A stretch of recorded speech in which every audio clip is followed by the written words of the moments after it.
morning, good afternoon, or good evening. I am coming to you with some bedhead, getting ready to teach you about Matthew. We are going to be in the last chapter of the Sermon on the Mount. We are going to be talking about Matthew chapter 7. So just like the previous two videos, I want to give a little bit less time in this video, which means next video when we get back to the storytelling will probably be a normal length video of about 20 minutes, but here I'm going to try to do just a little bit of a shorter video just to give you the information and allow you some time to process it without overloading the information, because the Sermon on the Mount is teaching after teaching after teaching. Jesus doesn't have one sermon topic that he spends 20 minutes in 3 different points with several illustrations trying to show. He has 30 different topics that he has one point to show, moves on to the next point, to the next point. So here in chapter 7, we're going to see a few new teachings, and we're going to talk about them. So let's not delay any longer. Let's start in chapter 7, verse 1. Judge not, that you be not judged. For with the judgment you pronounce, you will be judged. And with the measure you use, it will be measured to you. Why do you see the speck that is in your brother's eye, but you do not notice the log that is in your own eye? Or how can you say to your brother, let me take the speck out of your eye, when there is a log in your own eye? You hypocrite! First take the log out of your own eye, and then you will see clearly to take the speck out of your brother's eye. Pretty clearly it's saying, don't be a hypocrite. Don't be someone who points at other people's flaws when you have all your own flaws yourself that you got to work on. First work on yourself, then try to help other people. And you might ask, wait, but nobody's perfect except Jesus, so does that mean we should never help other people? Oh no, that's not necessarily what it's saying. It doesn't mean you have to fix absolutely everything in your life and you have to be a perfect person before you help somebody else, but it means if you have some big sins going on in your own life, but somebody over there is really struggling with this one smaller thing, maybe you should work on your many sins before you try to tell him about his one sin. That's all it's saying. Let's move on to verse 6, a perplexing verse. Do not give dogs what is holy, and do not throw your pearls before pigs, lest they trample them underfoot and turn to attack you. This is actually a kind of complexing verse because, perplexing. It's a complex verse because there's a big debate about whether or not this verse is supposed to be tied in with the section of verses 1 to 5 or verses 7 to 10. You may or may not know, I'll tell you now if you don't, that the Bible is not originally written with verses. In fact, the original Greek has no punctuation either. So sometimes we have verses, such as this, where we don't exactly know what section it belongs in. There's no section titles. They have no indentation back then to start a new paragraph. Sometimes we just don't know. And almost always the context makes it quite clear. And a few times the context makes it a little bit harder. This is one of those times that the context kind of makes it really hard to say, where is this connected to? Now first let's ask what it means. This means that you shouldn't be giving to unholy things that which is holy. So dogs and pigs were both considered unholy. These dogs that it's talking about are squalors. They're living around, living as squalors, and they're disgusting things living on the street. They're not your household dogs. It's talking about disgusting things living on the street. And pigs are as unholy as they get for Jews. They got to stay away from them. And pearls are the most expensive thing. Not the most expensive thing, I guess, but it's a symbol of a fine life. And so he's saying, don't give this expensive thing, this holy thing, to these unholy things. Don't spend so much time persevering trying to teach someone a gospel who's not going to listen, who has no intention of changing. Move on and spend your time giving your gospel to someone holy who's going to heed your words. That's a very common interpretation of what this verse is saying, and I would buy into that. I think that might be what Jesus is saying here. And so if that's what he's saying, does that have to do with judging others? Most people say, but could it also have to do with asking, seeking, and knocking? I think it could. I don't want to go too far into that rabbit hole, though. I'll leave that to you. Let's move on to verse 7. Ask, and it will be given to you. Seek, and you will find. Knock, and it will be opened to you.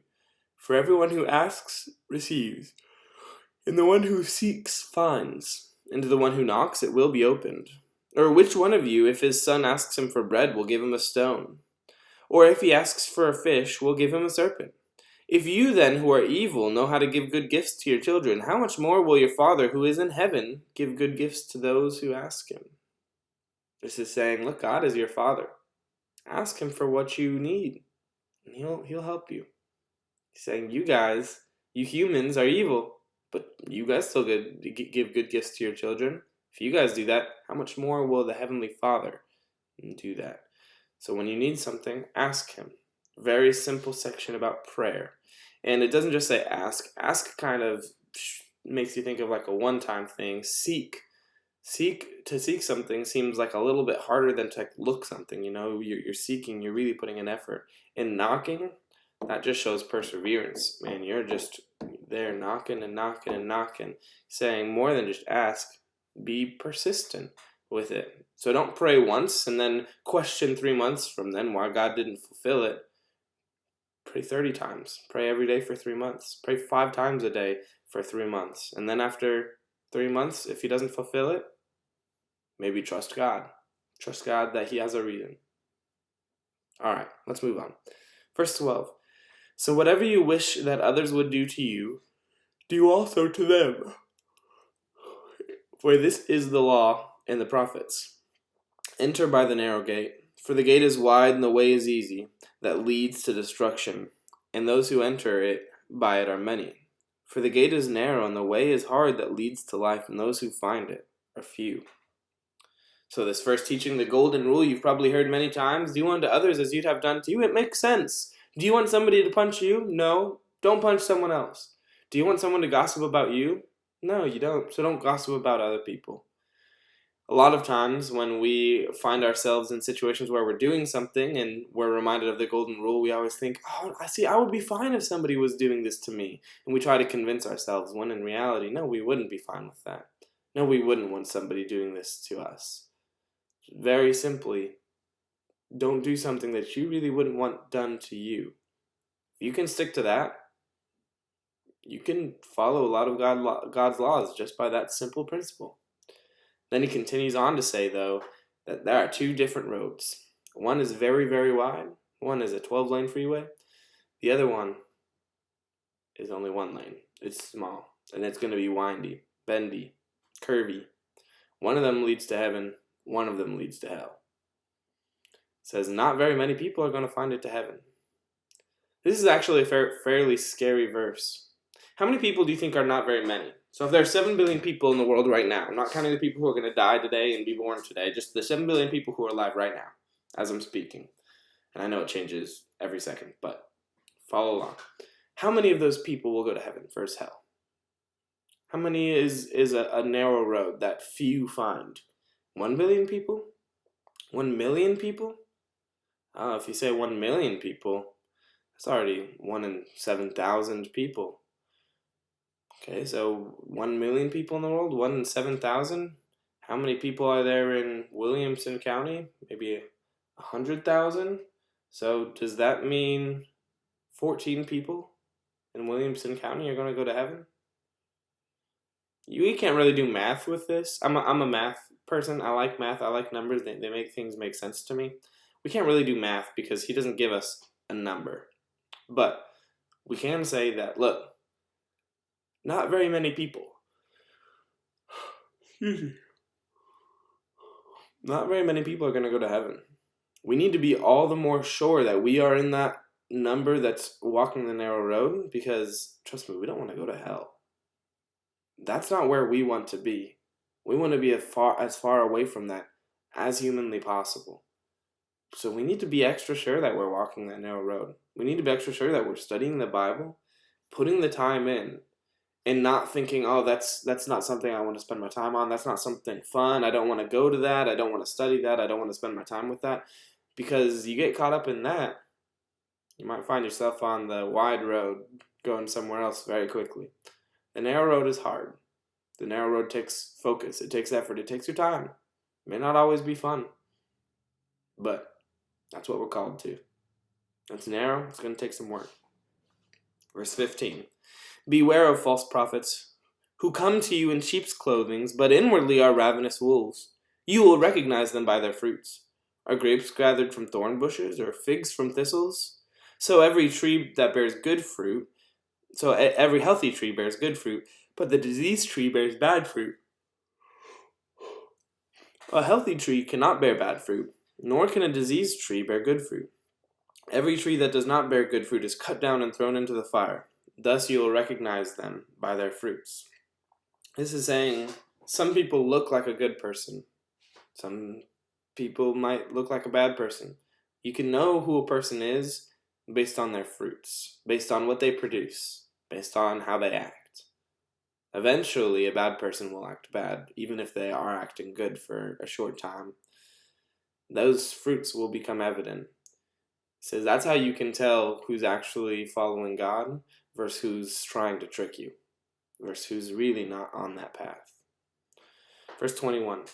Not everyone who says to me, Lord, Lord, will enter the kingdom of heaven, but the one who does the will of my Father who is in heaven. On that day, many will say to me, Lord, Lord, did we not prophesy in your name and cast out demons in your name and do many mighty works in your name? And then I will declare to them, I never knew you. Depart from me, you workers of lawlessness. If verses 13 and 14 about a narrow gate, narrow road didn't scare you, well, this is one of the scariest verses in the Bible to me. Because this says there are some people on the earth right now who are crying, Lord, Lord. They're worshiping him. They think they are doing everything right, but they're going to get to heaven and they're going to say, God, didn't we prophesy in your name? Didn't we do many good works in your name? Didn't we cast out demons? Didn't we do all this? And Jesus is going to say, I never knew you, because they weren't a real Christian, because their fruits were not producing what they ought to be producing. It's pretty scary, but it's a good reminder. Just because you go to church on a Sunday morning, just because you sing a few praise songs, just because you pray a few times a week, just because you read your Bible once every now and then, does not mean you're guaranteed to go to heaven. Absolutely doesn't. We need to remember that if we are saved through the blood of Christ, we need to act like it. We need to act worthy of that calling, because not everybody who cries, Lord, Lord, is going to enter the kingdom of heaven, but the one who does the will of our Father who is in heaven. Verse 24. Everyone then who hears these words of mine and does them will be like a wise man who built his house on the rock. And the rain fell, and the floods came, and the winds blew, and beat on that house. But it did not fall, because it had been founded on the rock. And everyone who hears these words of mine and does not do them will be like a foolish man who built his house on the sand. And the rain fell, and the floods came, and the winds blew and beat against that house, and it fell, and great was its fall. Wise man built his house on the rock. You know that song? It's saying very simply, you've heard these words. If you don't do them, you're going to be like a person who built their house on the sand. It's going to fall eventually. It does no good for you to hear them and not do them. However, if you do them, you're going to be like a person who built his house on the rock. That'll stand when the wind beats against it, when the rain starts. Verse 28 and 29, finishing up, it says, And when Jesus finished these sayings, the crowds were astonished at his teaching, for he was teaching them as one who had authority.